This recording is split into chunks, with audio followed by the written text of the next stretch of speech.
Hey, Chris. Hey everyone, Yeah. happy New Year and happy Scoot Friday. Hi, everyone. Nice to see you. Give us a shout in the comments to see who's so we can see who's here. We just got back from a week in Vegas at CES, so we wanted to catch you up on everything that we saw. But before we jump right into that, Chris, how you doing? How's your Friday?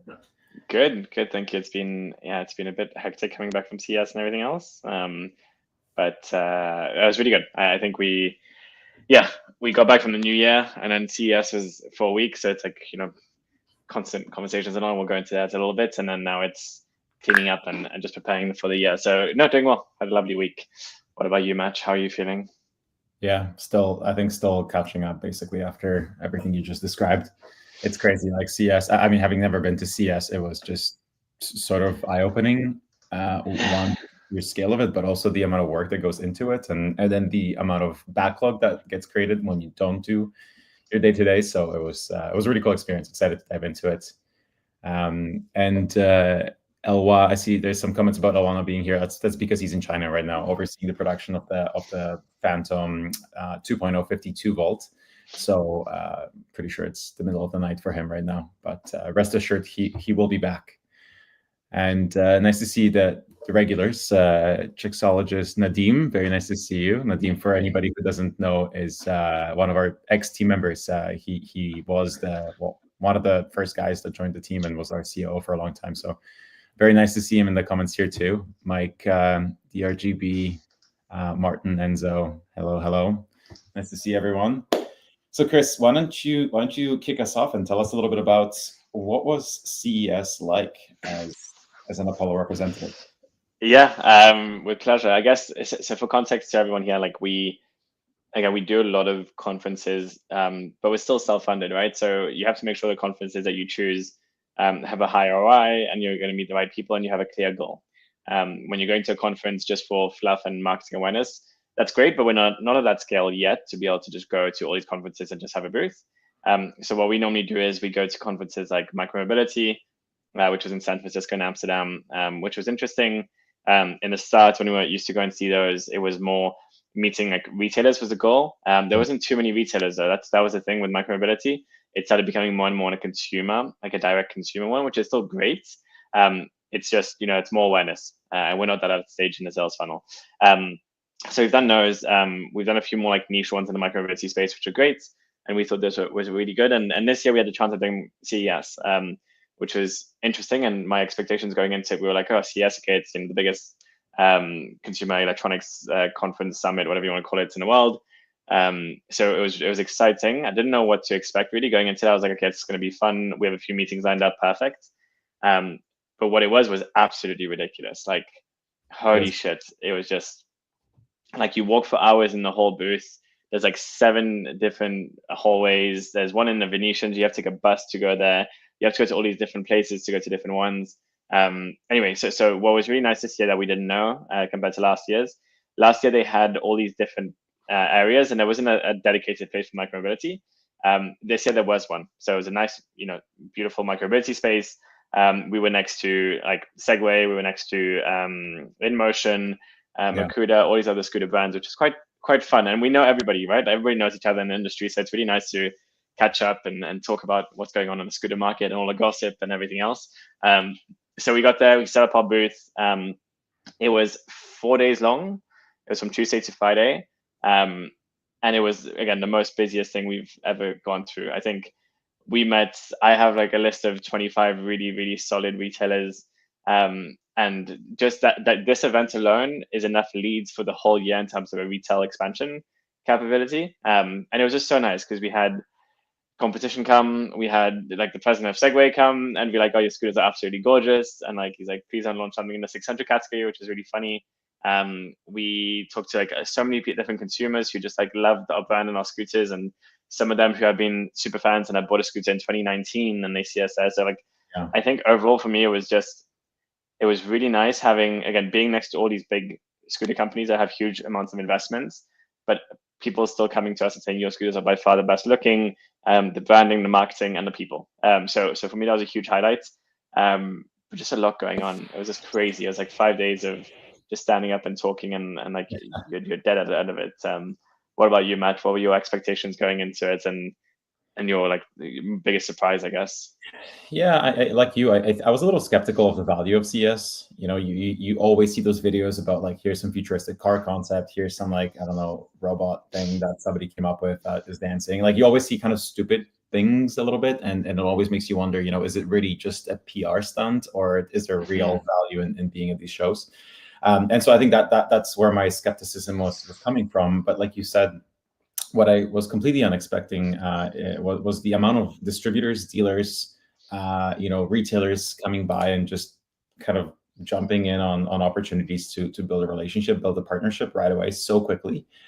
We had some amazing media partners come by as well. So if you haven't seen any scooter coverage from CS, heading over to YouTube, there's I think, Chris, do you remember the was it Electric Revolution that did one? Electric Revolution with Mike Hyde. There's also Electric Scooter Guy, the video, which is great. Yeah.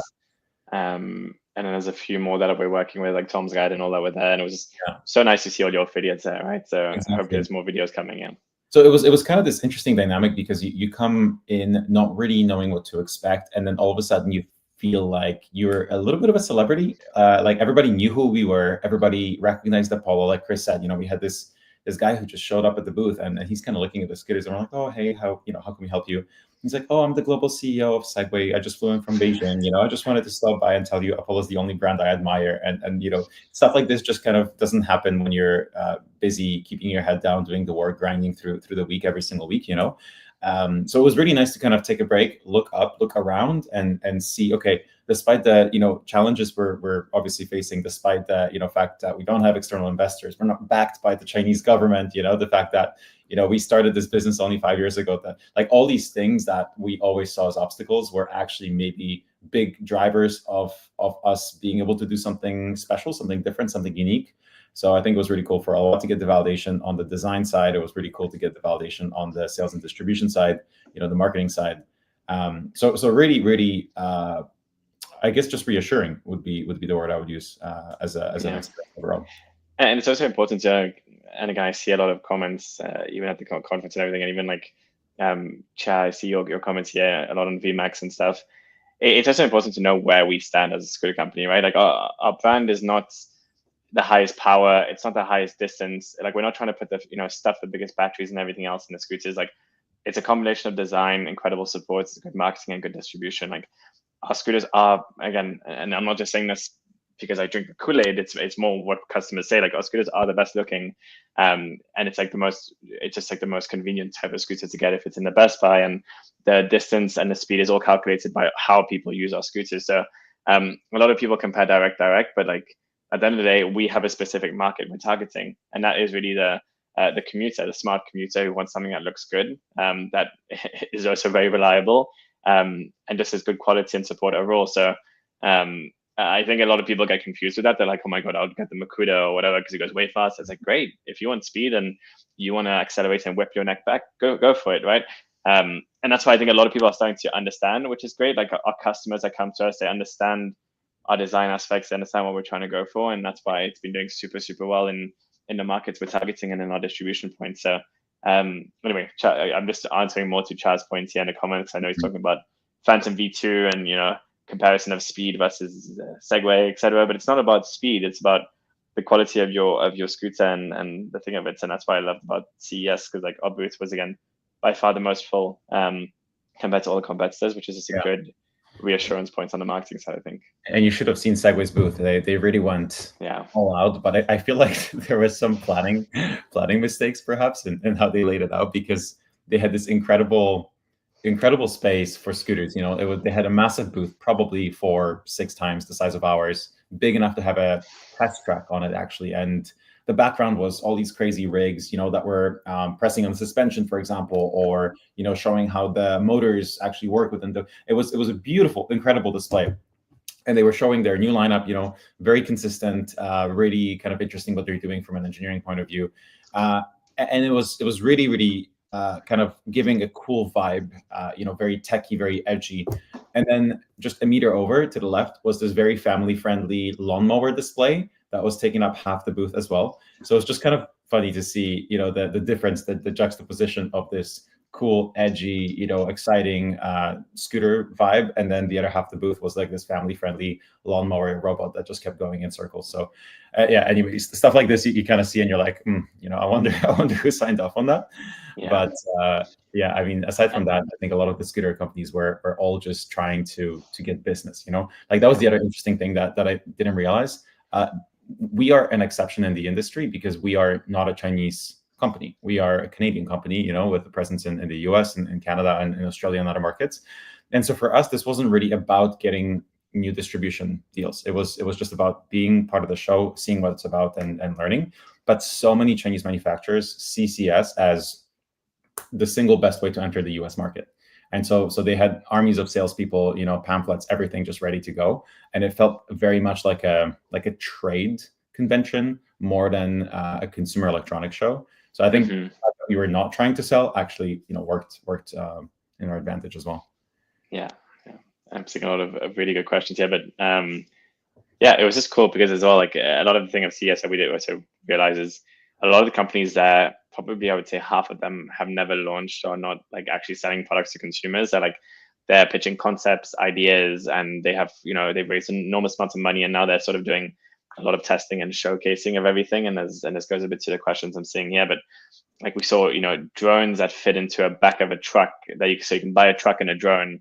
So you can drive your drone to a field, and so you can drive your truck to a field and jump in your drone to go to like an island or something. Like all these random stuff that will they ever go to market? Will they ever be mass market? And it was just very interesting. Like even TLC and Samsung and all these guys, like they're TV companies, and you go to their booths and it's only purely AI. There's not even a TV there, and you're like, okay, what are they actually showcasing? So it's very interesting to see, and I think that's why anyway the scooter space was just more like hardware, not AI and artificial intelligence type of thing. But it's just really cool to see overall. Yeah, but I think those big companies also probably have to play to whatever is the current trend or theme in the market, right? Like harder to do that with a scooter company, but nonetheless, really cool experience. And I think maybe we can shift gears and kind of start talking about the questions here a little bit.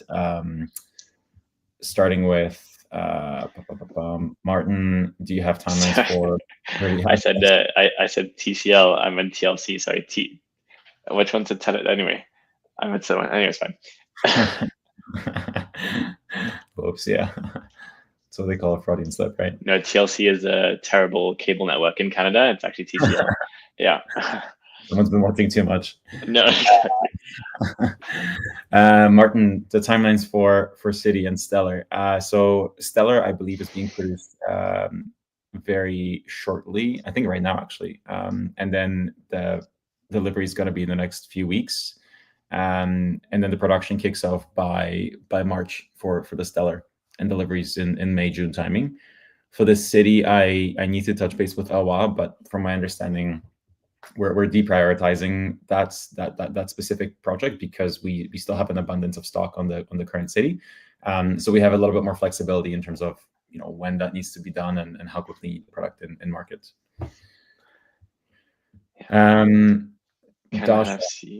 Can NFC be placed in the Apollo Pro 2024 model? No, it's a different headset, unfortunately. But you still have the, of course, option of locking everything with the Apollo app, right? So at the end of the day, all that the NFC does is it just taps the display and locks the scooter. You have that feature, you have that option. It just without the NFC, right? You can just lock the scooter without the NFC and through the app. So glad you guys were at CES this year from Mike. Thank you. Actually seeing the Phantom 2.0 and the build quality versus even the Beta Pro was huge. Looking forward to hopefully joining the Stellar Beta. Amazing. Yeah, I think we what we don't talk about enough is just the learnings that we are kind of taking from each one of the products, right? Like the Pro was the first 100% designed product that we did in-house. And obviously we learned by having to iterate so many times. Now with the Phantom, we're kind of taking all of those lessons, and we're not starting from step 0. We're starting from like step 15 and kind of just improving from there. So you can definitely see the improvements, on the 3rd, 5th, 6th prototype, and in particular on the final production beta units too. Chris, what's the most innovative thing you saw at CES from Nadeem?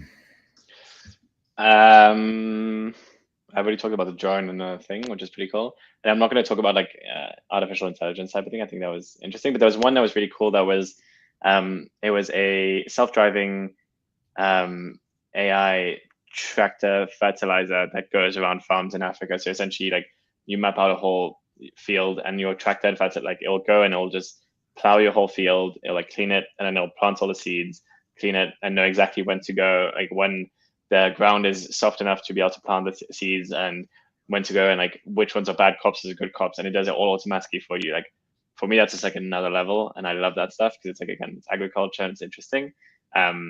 That was probably it. And then there was all these robots of like house cleaning robots and whatever, but that was pretty cool. But for me, it was probably the tractor thing. What about you, Match? I agree. I think it's interesting because, we're kind of arriving at this intersection of robotics and artificial intelligence. And it feels like for a long time, there's been just robotics, which, would do very specific pre-programmed tasks, like doing the same thing over and over 10,000 times at a factory.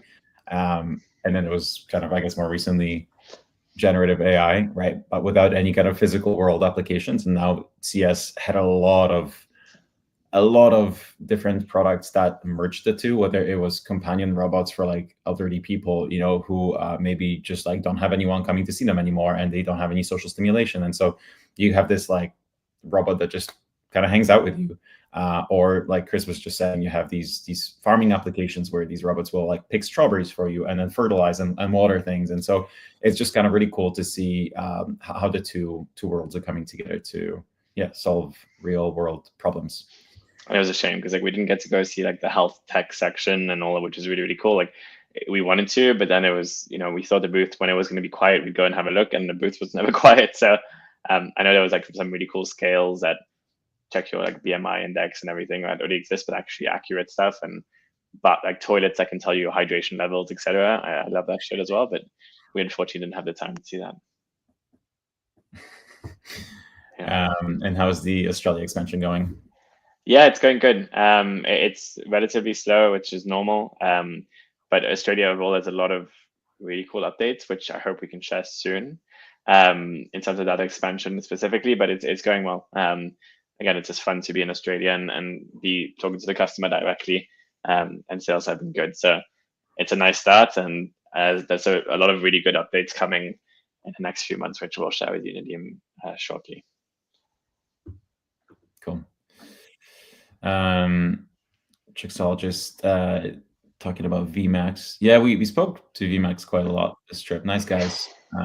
But just a very different segment than us. I think ultimately they play much more in like the entry-level scooter segment. We're a little bit higher up in terms of price points. And so I think we already answered that question with Nadeem's point. The only one I'm talking about isn't a Chinese company either. That's true. VMAX is technically I think a Swiss company, but using the word technically sort of lightly here. I would suggest you just do your own research before you jump to any conclusions. That's all. JB Inspired. I own a Phantom V3 and would love to upgrade to a Phantom 2.0. It would be amazing for Apollo to create a trade-in upgrade. Yeah, so I'm not sure, JB, if you received an email when the Phantom first launched for pre-orders, but we actually offered quite a substantial discount. It wasn't an official trade-in program, but it was essentially a steeper discount for current Phantom riders as well as pro riders to the Apollo Phantom 2.0. So if you haven't received one of those, just ping our support team and we can kind of flip that to you. But that's kind of the best we can do at the moment. To be perfectly honest, we just don't have the capacity and the resources to operate a full trade-in program, because it creates a ton of complexity from now you have to find a way to ship back the scooter, and I assume you probably don't have a box because you've had it for a few years. So we got to come up with a shipping solution. Then we got to be able to actually make sure that we can repair that scooter, restore it, and then if we resell it, we have to warranty it for another 12 to 24 months. And so if we just keep doing this, we're essentially going to be stuck supporting super old models forever. So then there's the question of how much does that cost? Is that worth it? Is that a distraction? Is it taking away from developing and improving new products? So you can see it's a bigger discussion and something we need to really think through. But like I said at the beginning, you should have received a coupon that is quite generous if you're considering switching up to the Phantom 2.0.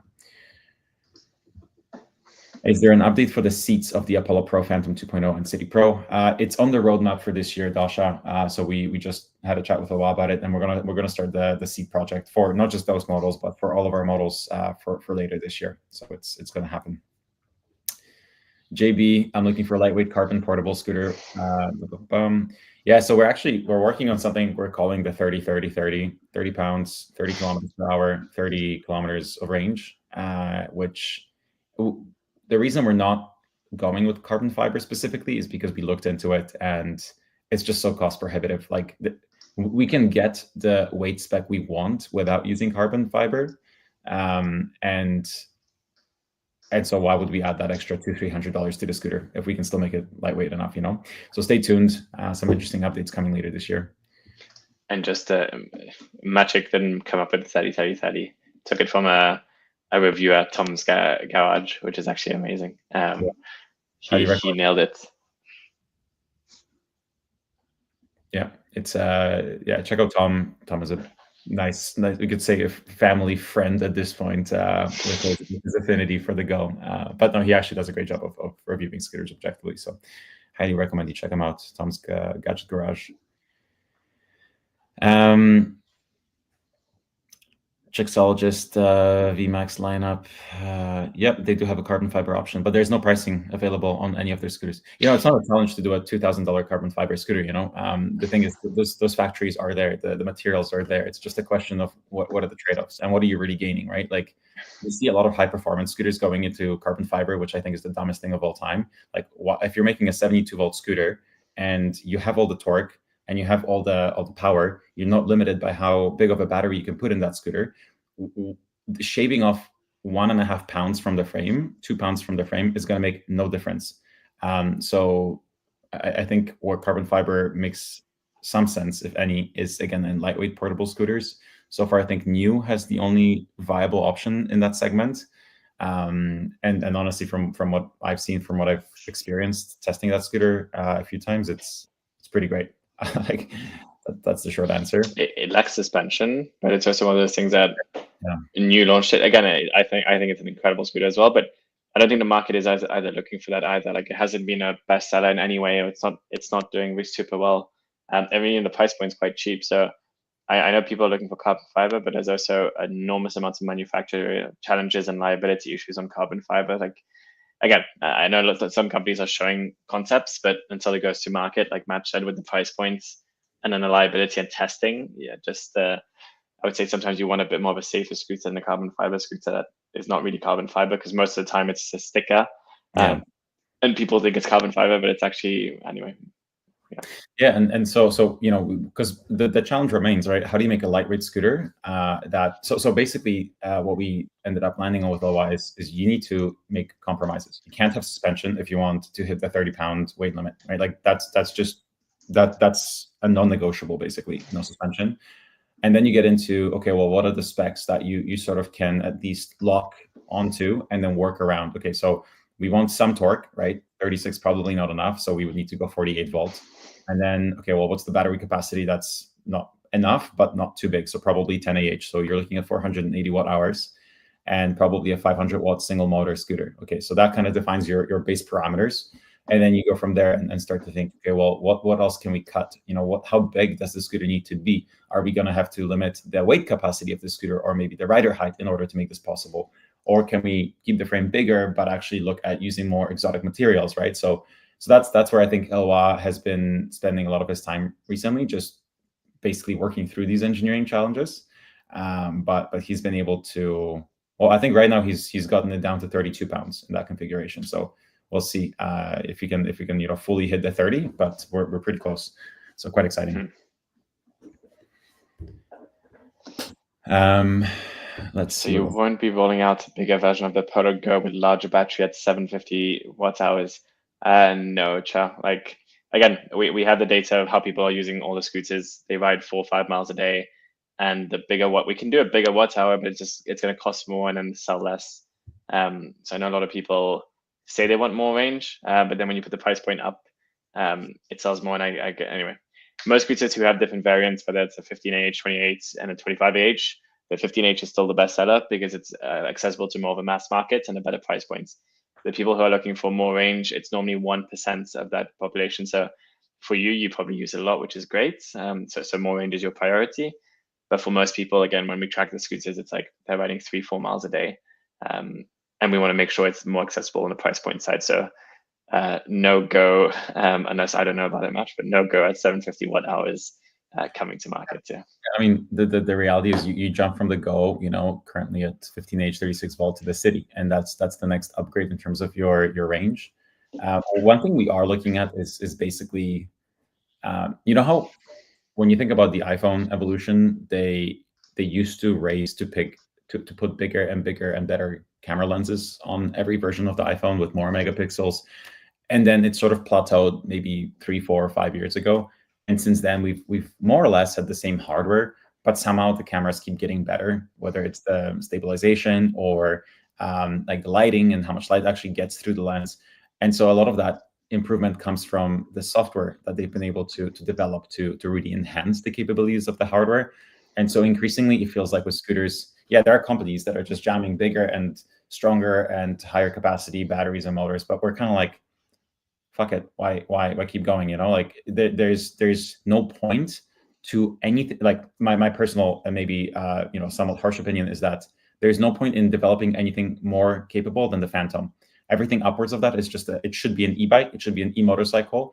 And if you're willing to be standing upright on something that's going 60, 70 miles an hour, then that's a suicide mission. So we really now trying to think about, okay, here are the form factors we've defined that makes sense for specific use cases. Like if we have that 30-30-30 scooter, that's your last mile commuter. That's something you can fold up, bring onto the bus, bring onto the train. It's lightweight, it's easy. Folding, the actual ease of folding is critical. Cool. Form factor number one. Form factor number two, you got your short distance commuter, right? You're not going to fold up and carry that scooter too much, but you're going to use it to go maybe 5 miles, 10 miles, 15 miles on a daily basis. That's form factor number two. You've got your long range commuter, something like the City, where you can actually go 20, 25 miles. And then you've got your, what we call sort of recreational enthusiasts, maybe performance scooter category, right? So you've got a handful of form factors, and really there's, from our point of view, not much more to develop. And the question becomes, well, how do you keep improving? How do you keep making the better scooter? And the answer is inevitably in software, right? So can we use the software that we're developing? Can we work with our controller manufacturer to improve their firmware, to squeeze more juice out of the battery? How do we do it? What is the best way of reducing battery consumption? Can we start looking at some benchmarks like Cowboy, for example, that are doing some interesting things in the e-bike space to really enhance the hardware performance via the software? So yeah, hopefully this gives you a bit of a hint of how we're starting to think about some of these problems. And yeah, excited to have a while back, and maybe in a couple of weeks we can lay out some of these plans in a bit more detail for the rest of the year.